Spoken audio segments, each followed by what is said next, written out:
You just heard transgender advocate Janet Mock. I want to talk more about this issue with Amy Holmes, anchor of The Hot List at theblaze.com, CNN political commentator Mark Lamont Hill, and Ben Ferguson, host of The Ben Ferguson Show. OK, look, let's get into this straight away. Amy Holmes, what do you make of the second interview? Let me have it, or don't let me have it. What did you make of the second interview and the general debate that I've had with Janet Mock?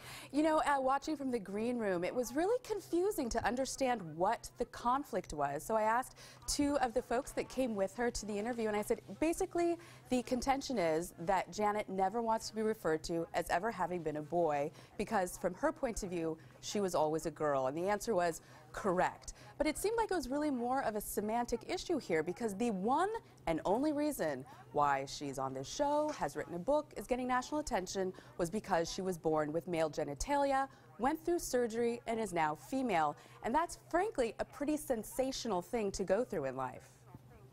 Right, Mark Lamont Hill, you tweeted, glad to see my sister Janet Mock holding it down. Salute. This is such an important moment for TV. And actually, I agree with that. I think it is an important thing to debate on television. But I still feel pretty aggrieved that I went from being a loud and vocal supporter of the transgender community to the greatest villain in the history of the transgender community within 24 hours. I don't really still understand why.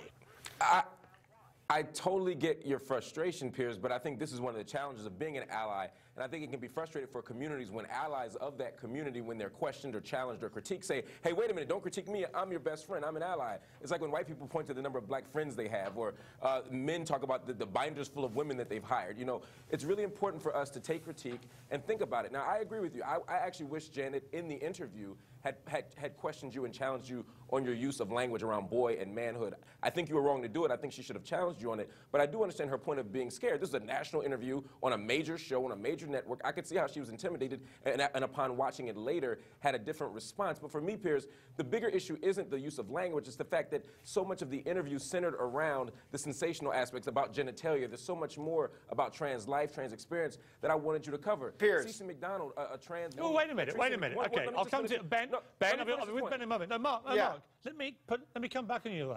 I never mentioned her genitalia at all, ever, in either interview. No, you're the first to mention it. I never mentioned it. Well, when you say... Well, no, you alluded to it when you talk about, if you talk about surgery and when you talk about saying a boy until 18, it implies that her womanhood is attached to surgery. She was a boy! That's a very dangerous point. She was a boy! No, okay. No, but that's not... Ben Ferguson. Piers. Trans identity does not hinge upon surgery. You can have a penis and still be a woman, a trans woman. Okay, okay. Let's deal with... Isn't the key. All right, Ben Ferguson. Yeah. All right, let's deal with facts here.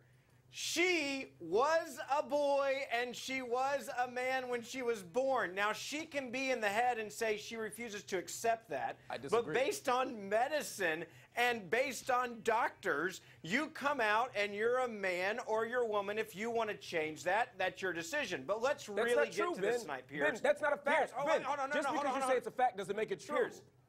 But it's not a fact. Okay, you can disagree with it, but doctors and science agree with me on this one. Now, let me get to the real core here. No, actually, doctors and science have nothing to do with male. Let me finish. Doctors and science have nothing to do with gender. That's sex. Let me finish. You're confusing sex and gender. You should really read a book on this. Mark, let me finish. This boils down to a simple issue. This is fake outrage by a woman who needs to sell books, who didn't have the guts to say anything to Piers, because there was not a bad interview. You were incredibly gracious, Piers, and I don't give you a lot of credit on this one. I'll give you full credit. She decided, I'm sure with her PR team that's watching right now, and welcome to this world of selling books. We aren't selling enough. We need a fake controversy. Let's attack Piers Morgan, drop a fake F word in there, even though we had no problem with it 5 days ago, to sell more books. You know, hold on, Ben. I wouldn't go that far. You're making things up, Ben. Hold on, I wouldn't go that far. None of that is true. I wouldn't go that far to accuse her motives in what she was tweeting.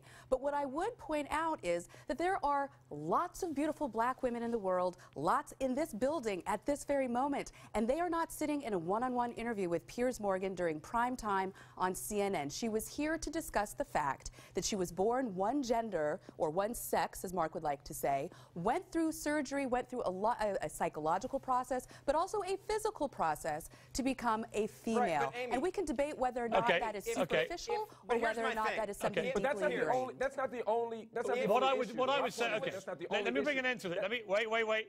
Let me just say this. I think that the point Mark is making, which is the point that Janet made, I think, is this: is that there's a difference between sex and gender. That gender identity is incredibly important to people who go through the transgender process. I have learned more about that in the last 24 hours, and I think it's important to know about that because it matters to the people that go through that. So, look, let's